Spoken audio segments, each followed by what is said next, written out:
Hi, I'm Chris Carlisle, and this is my podcast, The Chris Show. On here I talk about places I've been, things I've done, and anything else I can think of.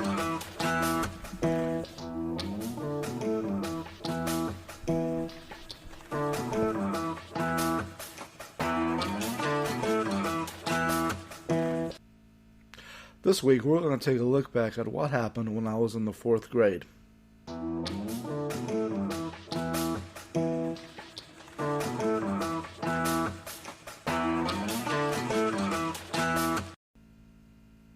I was in 4th grade during the 1979 to 1980 school year. My sister Pam was in the 3rd grade. It was another new school for us as we now went to Spring Shadows Elementary. We went there for the whole school year, and it was still in the Spring Branch Independent School District. My homeroom teacher's name was Mrs. Conway. The other teachers were Mrs. Butler, Dr. White, Mrs. Foster, Mrs. McCon, Mrs. Reed, Mrs. Butler, and Mrs. Dowd. Dr. White was a man, and I had him for math, and I also had Mrs. Butler for language arts. Not long after school started, they took us to see a symphony. I guess it was from the two high schools in the area, Northbrook and Springwoods. They also took us to see a movie called A Boy 10 Feet Tall. I went to the Halloween Carnival. I was in the Cub Scouts, and I had the chicken pox. I had them just before we got out for the Christmas holidays. And the band from Northbrook High School got to march in the Macy's Thanksgiving Parade. I don't know if anyone remembers getting the little catalog each month. I think where you could order books from. Anyway, I got me a book called Great Quarterbacks of Pro Football. It had stories about some of the top quarterbacks in the NFL at the time. Players like Terry Bradshaw, Roger Staubach, Bob Greasy, Fran Tarkenton, and Ken Stabler. Speaking of books, after lunch, Mrs. Conway would sometimes read a book to us.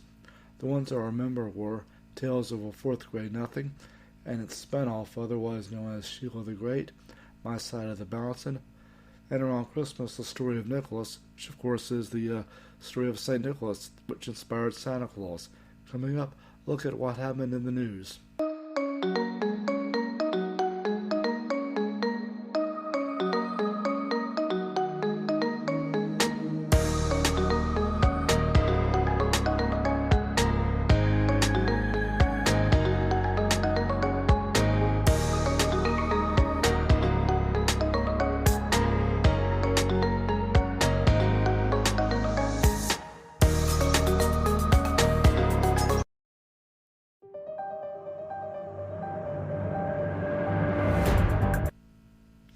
In the news, Houston Mayor Jim McCon was re-elected to a second term in the 1979 mayoral election. The Iran hostage crisis started on November 4, 1979, when Iranian militants overran the U.S. Embassy in Tehran, taking the embassy staff hostage. Around Thanksgiving, the African American and most of the women hostages were released on orders from the Ayatollah Khomeini. One of the hostages released was a Marine from nearby Prairie View. President Jimmy Carter announced that the United States would boycott the Summer Olympic Games in Moscow after the Soviets invaded Afghanistan.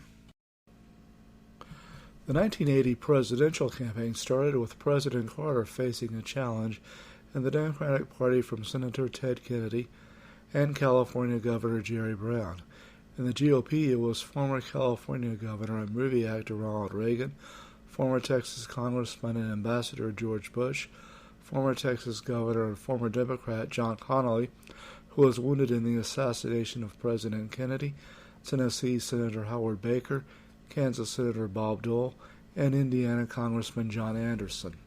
Mount St. Helens erupted toward the end of the school year, and Pope John Paul II made his first visit to the U.S. in October of 1979. Coming up next, we'll look at sports.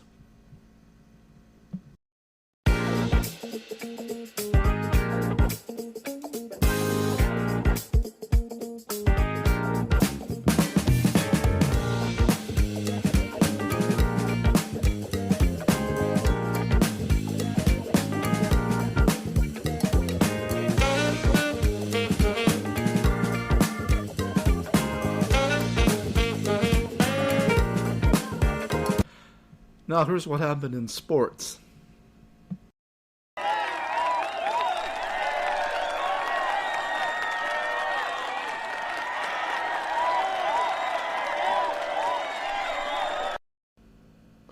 I got to see a couple of Astros games at the end of the 1979 season. They finished in second place in the National League West. The Pittsburgh Pirates won the National League East. The Baltimore Orioles won the American League East. And the California Angels won the American League West. The Cincinnati Reds won the National League West. The Pittsburgh Pirates beat the Cincinnati Reds. In fact, I think they swept them in 3 games, as the League Championship Series was a best-of-5 back then, to win the National League pennant. The Baltimore Orioles beat the California Angels to win the American League pennant, and the Pittsburgh Pirates beat the Baltimore Orioles in 7 games to win the 1979 World Series. I got to go to the welcome home rally for the Houston Oilers after they lost to the Pittsburgh Steelers in the AFC Championship. The Steelers beat the Los Angeles Rams in Super Bowl 14 to win their 4th championship. In college football, the Houston Cougars again won the Southwest Conference Championship and played in the Cotton Bowl on New Year's Day 1980. USC running back Charles White won the Heisman Trophy. Alabama won the National Championship. I watched some Rockets games on TV that year. They finished in second place in the NBA Central Division and made it to the Eastern Conference Finals, where they lost to Larry Bird and the Boston Celtics. The Los Angeles Lakers with Magic Johnson and Kareem Abdul-Jabbar won the NBA Pacific Division, while the Boston Celtics won the NBA Atlantic Division. The other division winners were the Milwaukee Bucks, winning the NBA Midwest Division, and the Atlanta Hawks winning the NBA Central.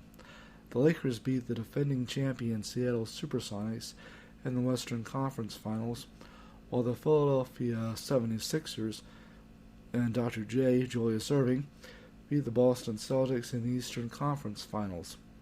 And the Lakers beat the 76ers to win the NBA title. In the NHL, the New York Islanders beat the Philadelphia Flyers to win the Stanley Cup. I went and saw an indoor soccer game that year. Houston had a team in the Major Indoor Soccer League.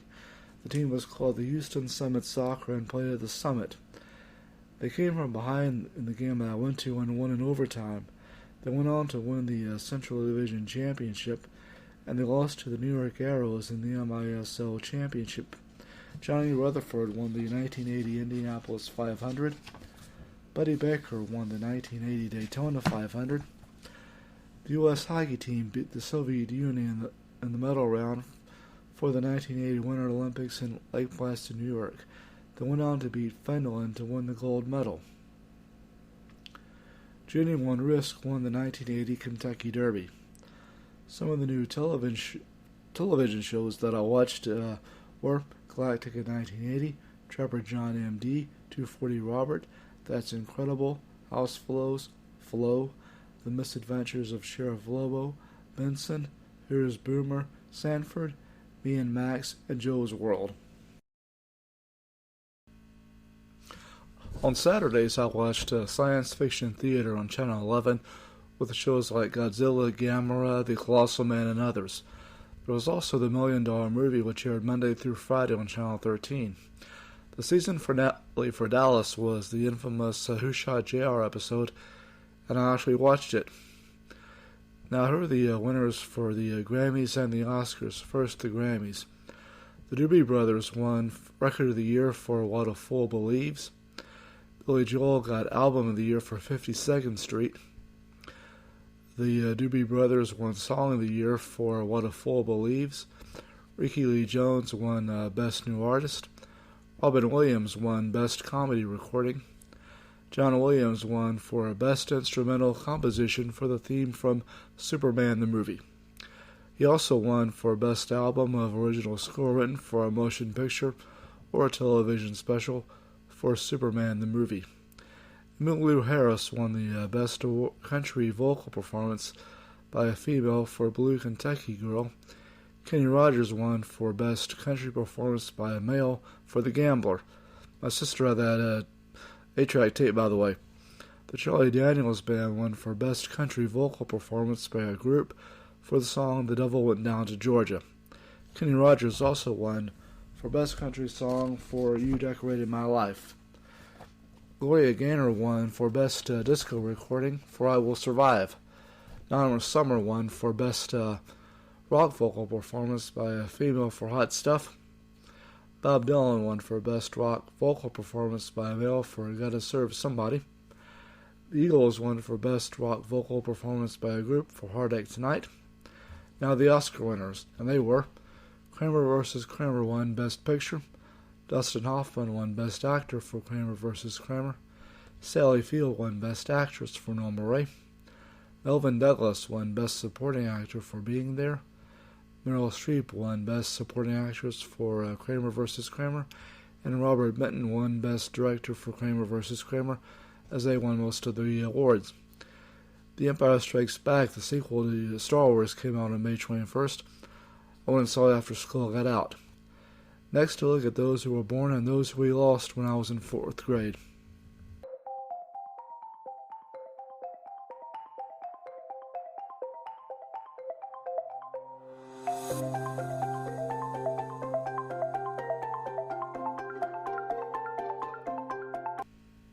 Also, when I was in the 4th grade, pro wrestler Mickie James, actor Brandon Routh, model and former WWE superstar Stacy Keibler, basketball player Metta World Peace, whose birth name was Ron Artest, Senator Josh Hawley, Republican Missouri, baseball player Albert Pujols, singer Nick Carter, actor Matthew Lawrence, actress Christina Ricci, actor Jason Ritter, former First Daughter Chelsea Clinton, actress Rebel Wilson, pro wrestler Randy Orton, and actor Channing Tatum were born.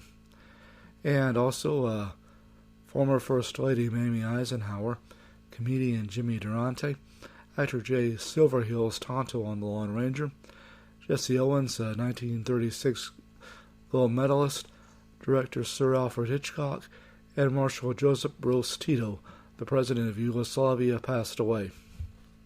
The Chris Show is written and hosted by Chris Carlisle, and is available on Google Podcasts, iHeart, Spotify, and Spreaker. Be sure to hit the download button and the like button on whichever platform you listen to the show on. Until then, this is Chris, and I'll see you next time.